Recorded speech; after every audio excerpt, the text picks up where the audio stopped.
तो opinion poll बहुत साफ संकेत दे रहा है कि आम आदमी पार्टी की सरकार बहुमत के साथ बन सकती है। बड़ा संयोग है कि आम आदमी पार्टी के नुमाइंदे आशुतोष हमारे साथ बैठे हैं और हम उनसे पहले हाफ में सवाल नहीं पूछ पाए। आशुतोष, आज थोड़ा सा जनता को महत्व दे दिया जाए। मैं आपके पास तुरंत आ रहे हैं, सवाल आपका क्या है? सवाल मेरा ये है कि अभी ईमानदारी तो केजरीवाल साहब का सबने देख लिया, पूरा दिल्ली देख लिया। सवाल क्या है? सवाल मेरा ये है कि केजरीवाल कभी सत्य नहीं बोले। जो आदमी का सबसे बड़ा होता औलाद, उन्होंने अपने लड़के की कसम खाई थी कि मैं कभी किसी से समर्थन नहीं लूंगा, उन्होंने लिया। सच नहीं बोला। क्या सवाल है आपका? मेरा सवाल संजय जी से है।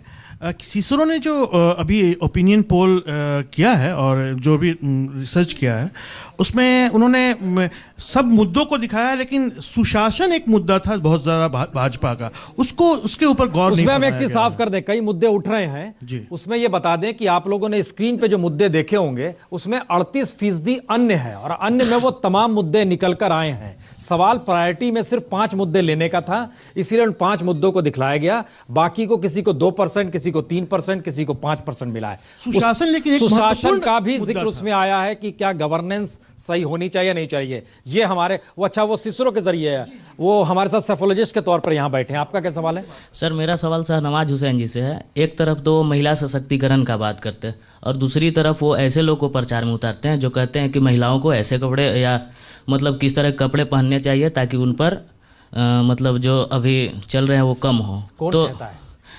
हरियाणा के सीएम जिसको आप प्रचार में उतारे हैं बीजेपी वाले, शाहनवाज हुसैन जी से।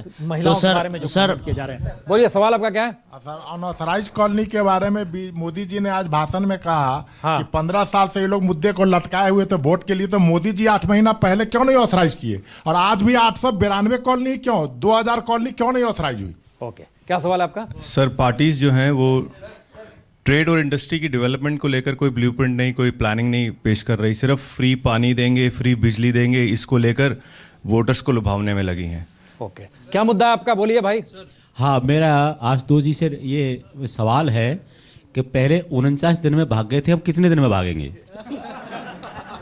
आशुतोष, हेलो। सवाल इतने सारे और इतने तीखे हैं, इसका मतलब यह है कि ओपिनियन पोल अगर आपकी सत्ता को बना रहा है तो चुनौती बड़ी होने वाली है, अगर वाकई ओपिनियन पोल के तौर पे आप लोग सत्ता में आ गए तो। और इन सवालों के साथ शायद निजी तौर पे, जैसे एक महिला हमारे साथ बैठी है, उन्होंने केजरीवाल पे सवाल किया। सवाल सिर्फ इतना आ रहा है कि क्या वाकई एक तरफ 8 महीने पहले प्राइम मिनिस्टर मोदी जिस बात का जिक्र करते हुए थे सत्ता में, सिर्फ 8 महीने में चीजें ऐसी डगमगाई हैं जो दिल्ली में नजर आ रहा है। वजह जो भी, हम शर्मा जी के पास जाएंगे, लेकिन आपसे सवाल है वो कौन सा भरोसा है, या ये नेगेटिविटी का स्थिति में आपको वोट मिल रहा है? क्या स्थिति आप मान रहे हैं, या अपने ऑर्गेनाइजेशन को मजबूत कर लिया, मेहनत करने लगे, क्या वजह है? देखिए प्रसून, ये 2-3 बातें बड़ी महत्वपूर्ण है। पहली बात मैंने आपको बताया कि ये दरअसल आम आदमी पार्टी ने 49 दिनों के अंदर जो गवर्नेंस की थी उसका एक बहुत बड़ा प्रमाण है। पिछले 6 महीने के अंदर जितने ओपिनियन पोल्स हुए हैं, हर ओपिनियन पोल्स ने साफ तौर पर कहा है कि 60 से 70% तक 49 दिनों के गवर्नेंस की अप्रूवल रेटिंग थी, जो अपने आप में फिनोमिनल है। दूसरी बात, हमने जो वायदे किए थे उन वायदों में खरा उतरने का काम किया। दिल्ली में पहली बार हुआ कि भ्रष्टाचार कम हुआ, पुलिस ने पैसे लेने बंद कर दिए। हमने कहा था बिजली के दाम आधे कर दिए, हमने आधे करने का काम किया। हमने कहा पानी मुफ्त करेंगे, हमने किया। हमने कहा अस्पताल के अंदर दवा मुफ्त मिलना सुनिश्चित करेंगे, ये भी किया। अगर आप झुग्गी झोपड़ी के अंदर अगर आप हमारी अप्रूवल रेटिंग को देख लीजिए तो हमारे और बीजेपी के बीच में दुगने का फासला है। अगर आप ग्रामीण इलाकों के देखिए, जहां 9% के फासले की बात आप कर रहे हैं, भूमि अधिग्रहण बिल, जहां पे पहले कानून यह था कि 70 से 80% लोगों की राय ली जाएगी, उनकी राय होगी तब जमीन लिया जाएगा, आपने उस कानून को हटा दिया।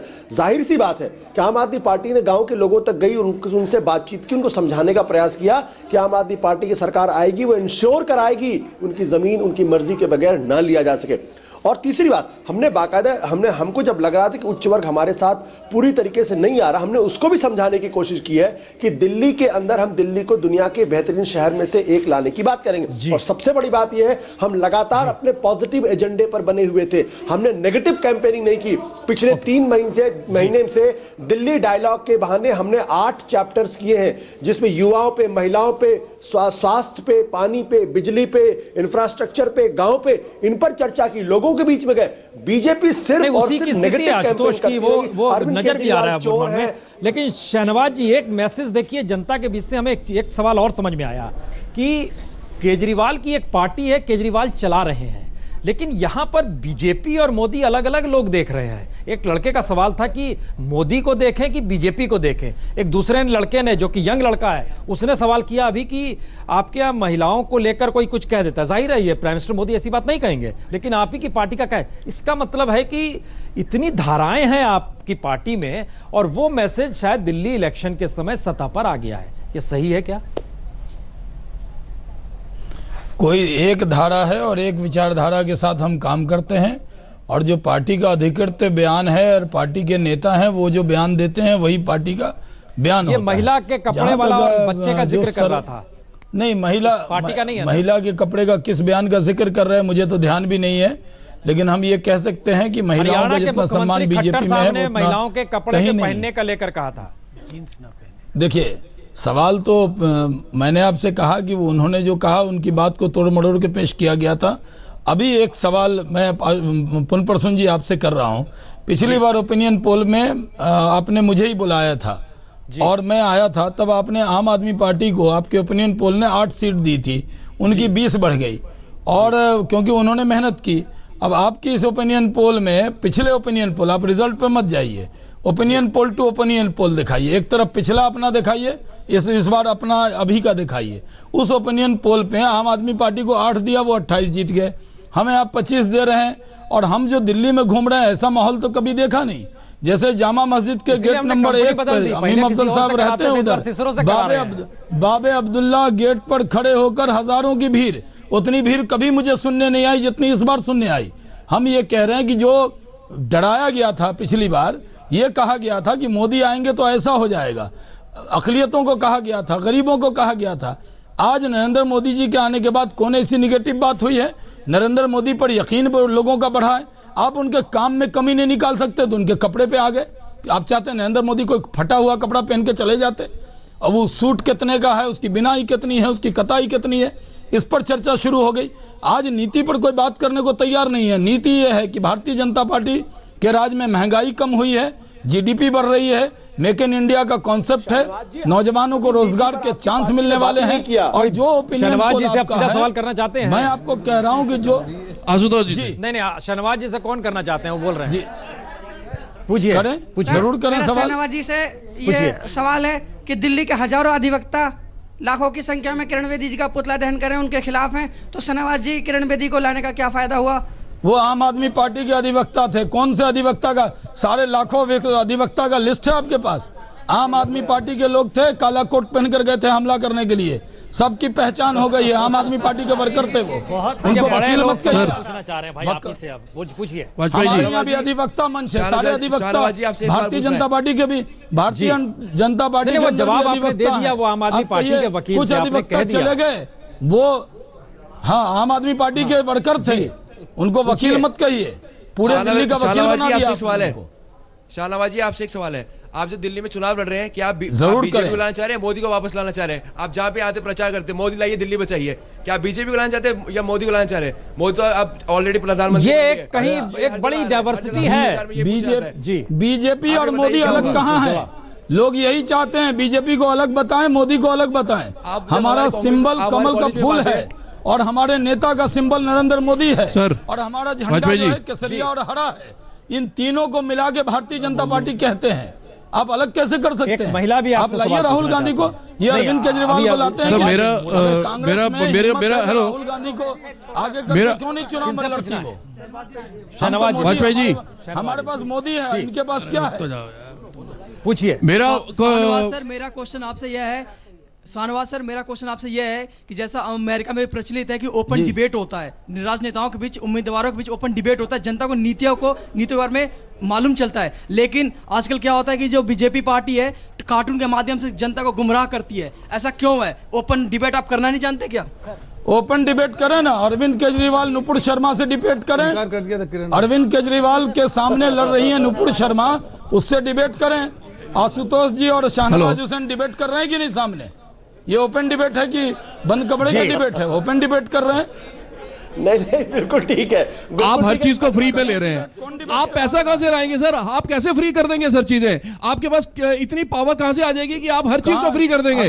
आप नहीं, पाप पार्टी और दुनिया को भड़का रहे हो, आप गलत रास्ता दिखा रहे हो। चल रहा था अभी तो ब्रेक में सबसे ज्यादा खर्चा किसका हुआ? इतने आम सवाल आदमी लोगों पार्टी के गरीब जहन गरीब में की है। पार्टी हम है, एक मिनट, सबसे बड़ा editorial एडवर्टीजमेंट comment वो के उनका, साथ चलेंगे। होर्डिंग क्योंकि उनका, हमारे साथ दो पोस्टर उनका, संपादक उनके बैठे पैसे हुए हैं। 50-50 लाख, एक मिनट, और कहते हैं कि गरीबों की पार्टी है। शहनवाज जी हमारे साथ दो संपादक भी बैठे हुए हैं। एक जी जरूर बैठे।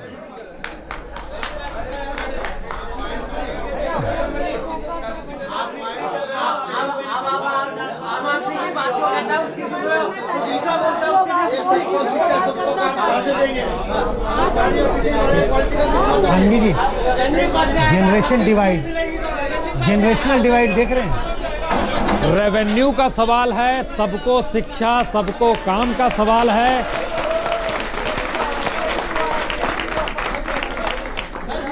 इसका मतलब एक ये है कि लोगों के जहन में दिल्ली के चुनाव को लेकर जितने भी मुद्दे घूम रहे हैं, हम थानवी जी यहां पर एक सवाल बड़ा महत्वपूर्ण है कि लोगों के भीतर एक आक्रोश है। हम ये एक नई चीज फिर से देख रहे हैं कि जो मनमोहन सिंह के दौर में था, क्या एक ऐसी स्थिति बन रही है कि इतने सवाल लोगों के जहन में और कोई सेटिस्फाई नहीं हो रहा है, कोई पार्टी रहे XYZ, हम इस पे नहीं आ रहे हैं। इन सवालों के मद्देनजर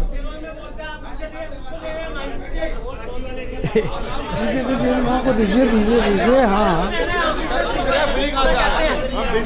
एक मिनट खामोश रहिए। आपको पूछना है सवाल? आपका नाम क्या हुआ? आपका नाम सर? अशोक बंसल जी, सवाल पूछिए। सवाल मैं पूछना चाहता हूँ हाँ। आम आदमी पार्टी से, जब हर चीज वो फ्री करेंगे तो रेवेन्यू कहाँ से आएगा? आशुतोष जी, हर चीज जी आशुतोष जी, एक सवाल तो यह है कि हर चीज फ्री करेंगे तो रेवेन्यू कहां से आएगा? एक महिला भी आपसे सवाल पूछना चाहती हैं। सर, पहले जब आप लोग आप सत्ता बना रहे थे तो जन लोकपाल बिल एक अहम मुद्दा था, और जो कि इस पॉइंट पे कहीं नाम नहीं, भ्रष्टाचार का तो है लेकिन जन लोकपाल बिल का कहीं नाम नहीं। आशुतोष, जवाब दीजिए भाई। जी, मैं आपको ये बता दूं, जो हमारे मित्र हैं जिन्होंने सवाल पूछा है, दिल्ली का बजट 40,000 करोड़ का बजट है। पिछली बार जब हमारी सरकार बनी थी, हमने कहा था ट्रेडर्स के ऊपर किसी तरीके का रेड नहीं पड़ेगा। ट्रेडर्स ने खुशी खुशी अपना टैक्स दिया। 3,700 करोड़ का टैक्स कलेक्शन हुआ, जो 40% ज्यादा था। अब हम आपको बता दें, हमने कहा इलेक्ट्रिसिटी हम आपको फ्री करेंगे, हम आधे दाम पे देंगे, पानी आपको फ्री करेंगे। इन सारी चीजों का हिसाब लगाने के बाद अगर आप देखें तो तकरीबन आपको 2,500 से 3,000 करोड़ तक का खर्चा इसमें आता है। और अगर हम टैक्स का कलेक्शन बढ़ा रहे हैं इस पूरे में, दिल्ली के अंदर हम वैट कम करेंगे। जब दिल्ली के अंदर वैट कम करेंगे, जो 27 यूनिट है उसमें से 20 यूनिट आज काम नहीं कर रही है, वो 20 यूनिट में जब इंडस्ट्रियल एक्टिविटी बढ़ेगी, टैक्स का कलेक्शन बढ़ेगा, तो ऑटोमेटिकली रेवेन्यू बढ़ेगा। तो ऐसा नहीं कि हमने कोई हवा में जाके बात कही है कि हम आपको फ्री देंगे। फ्री में बिल्कुल कोई चीज नहीं मिलने वाली, ये बात बिल्कुल मान ली। हम उसके हिसाब से करेंगे कि बिजली की बात है, पानी की बात है, एजुकेशन की बात है, जो बुनियादी मुद्दे हैं, उन बुनियादी मुद्दों को बहुत सस्ता होना चाहिए, लोगों तक उसकी पहुंच होनी चाहिए, ये इंश्योर कराएंगे। ये मैं आपको गारंटी के साथ कह रहा हूं, यहां बिल्कुल लुटाने वाली बात नहीं। दूसरी बात, जन लोकपाल बिल के बारे में सवाल किया गया है, मैं आपको बता दूं, जब हम ये कहते हैं कि दिल्ली को भ्रष्टाचार मुक्त शहर बनाएंगे, तो उसका मतलब ये कि बिना जन लोकपाल बिल के संभव नहीं है। क्योंकि जन लोकपाल बिल जब तक नहीं लाएंगे, तब तक आप जो इंस्टीट्यूशनल करप्शन, जो संस्थानिक भ्रष्टाचार, उस पर आप नियंत्रण नहीं कर सकते। उस पर 40 से 50% का नियंत्रण लगेगा। बाकी आपको कानून की कार्रवाई करके और कानून का डर दिखा के आपको बाकी चीजों को कंट्रोल करना पड़ेगा। तो ऐसा नहीं हम जन लोकपाल बिल डूब गए, बिना जन लोकपाल का भ्रष्टाचार कम नहीं कर सकते।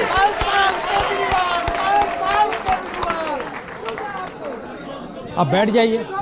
अब एक सवाल, माइक आप ही के पास है, एक सवाल जानना चाहेंगे। ये जो गुस्सा है या ये जो सवाल है, इन सवालों का जवाब क्या आपको लगता है कि ये राष्ट्रीय तौर पर हर जगह सत्ता से निकलेगा?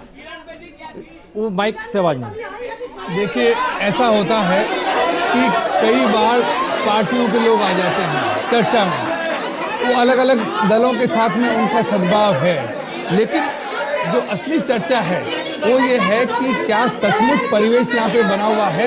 वो परिवेश आज की तारीख में जैसा माहौल है, सर्वे क्या कहता है क्या नहीं कहता है, कई बार सही भी होता है, गलत होता है, लेकिन लोग जो है वो केजरीवाल को दोबारा दूसरा मौका देना चाहते हैं। ये एक सच्चाई है।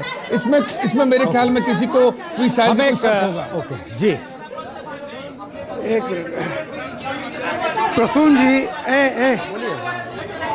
प्रसून जी, जो आपका सर्वे है और अगर ये ऑडियंस मान लीजिए कि हर वर्गों के रिप्रेजेंट कर रहे हैं तो लड़ाई एक तरफा नहीं है, लड़ाई कस के है। ये अगर देखिए ये लोग भी सारी पार्टियों के होंगे और अगर निष्पक्ष ढंग से देखा जाए तो सर्वे आपका एक तरफा दिखा रहा है, लेकिन यहाँ माहौल जो है वो बराबरी का है, बिल्कुल बराबरी का है और कांटे की टक्कर होगी।